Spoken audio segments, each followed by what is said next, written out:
How much volume is enough to build muscles with calisthenics exercises? Or rather said, how much volume or sets and reps do you need in every workout and week to stimulate muscle growth with bodyweight training? These are two frequent questions I come across quite often within my community, especially because many know me already for the high volume calisthenics training method I continuously promote. Therefore, I think it's about time I discuss the subject in detail and give some numbers in the end as a bonus. Thus, if you're into basic bodyweight training and intend to grow your muscles, my video might be of great interest to you. But first, my name is Adorian, I specialize in bodyweight training, swimming and athletics. And if you seek content related to these topics, then don't forget to subscribe. Now back to our topic. My opinion after endless discussions with a lot of calisthenics practitioners is that many, or perhaps even yourself, don't take into consideration the essential aspects that stimulate growth. One of them is muscle fatigue. So whatever it is that you do, you must squeeze those muscles to failure. And to fully drain depends entirely on your muscular endurance or how fit you are. Volume is a crucial component because it's the only one that fully drains the muscles and increases endurance.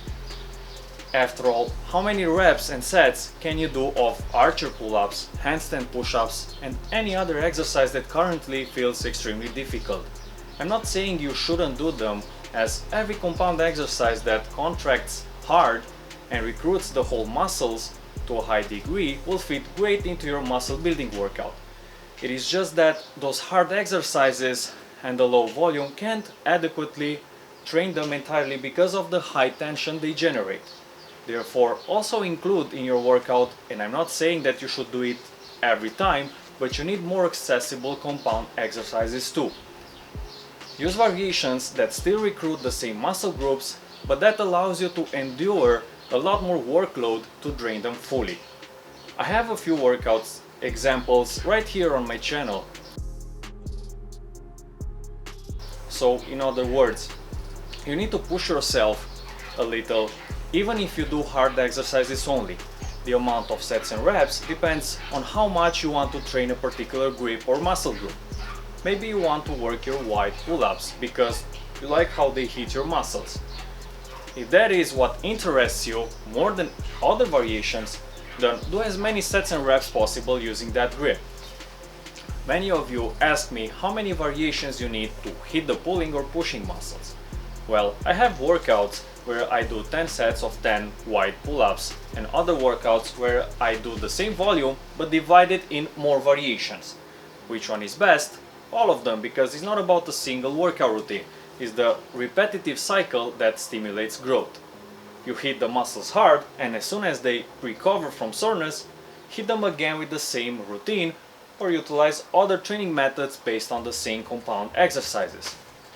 Or make the switch from classic sets and reps to pyramid training. If the question is whether you should do the same volume again in your second workout, depends a lot on your performance that day. Sometimes I do 300 push-ups in my first workout and then 150 reps are the maximum I can endure even if the exercises are the same. I train at my fullest capacity in both workouts, so that's why I say volume depends on fitness and training capacity for that particular day. You're not a machine and accept that. The curve of progress in what regards volume or sets and reps is never linear. It goes up and it goes down as there are many influential aspects. Sometimes I can do sets of 10 pull-ups and 20 push-ups, and with other occasions I have problems in boosting more than 6 pull-ups per set. And when you are really exhausted from overall training, include a deload week or focus more on sprint intervals and cardio. Allow yourself a couple of days off or train in a completely different manner to recover and get back fresh on the following week. So I hope I clarified this. There isn't a specific and definite volume that stimulates growth. You don't need any benchmarks to know when you're working hard. Your common sense should tell you that's just fine, but you need enough resistance and volume to engage and train the muscles well. Find the exercises that allow you to progressively overload by adding reps and also ways to enhance recovery. The trick in keeping your performance higher lies in recovery and steady improvement. Hence, sleep and nutrition will contribute a lot. Adjust sets and reps Also depending on how many variations you add and how frequently you hit the same muscles in a week. I like doing 2 training sessions for the same muscles every week.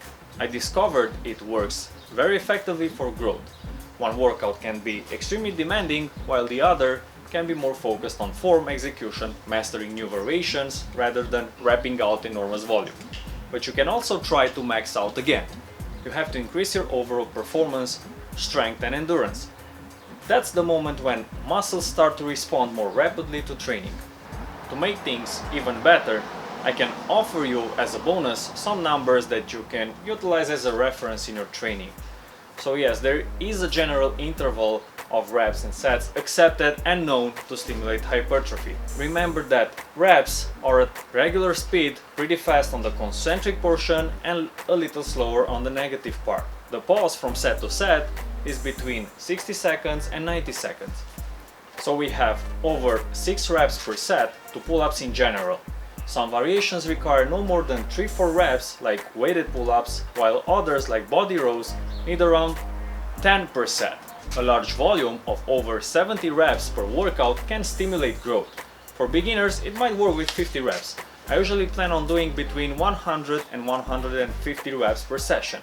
So split your variations and sets or reps in any way you prefer and match the volume at the end. If you focus a lot on form and execution, the reps might be cut in half, but you might gain the same time under tension, which can again be okay for hypertrophy.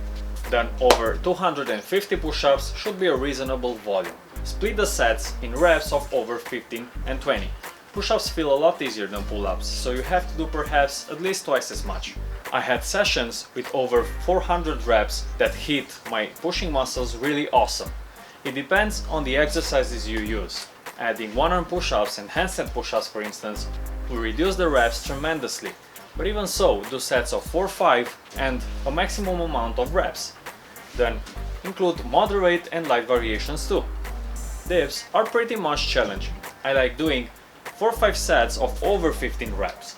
They go along with push-ups just fine. When I do leg raises, I focus on wrapping out 10 or 15 per set.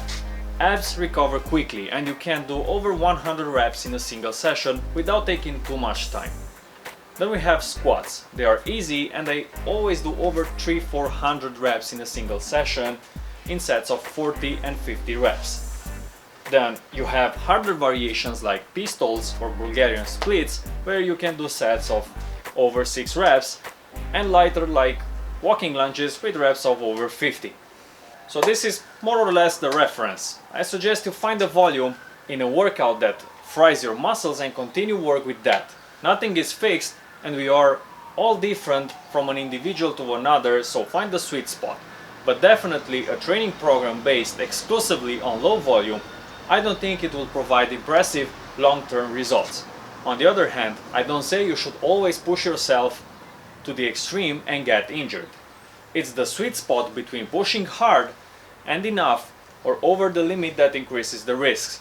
That's why I usually do volumes of 100, 150 pull-ups and not over 200, even though I can do 300 reps if I really want to push myself on the edge. I found my limits and discovered what volume works best for me. Therefore, I wish you success in your endeavors, and if you need workouts based on volume, then check out my program on the website. And if you're not strong enough yet, I also have available a program for beginners in calisthenics. Thanks for watching my video and see you in the next one. Solid.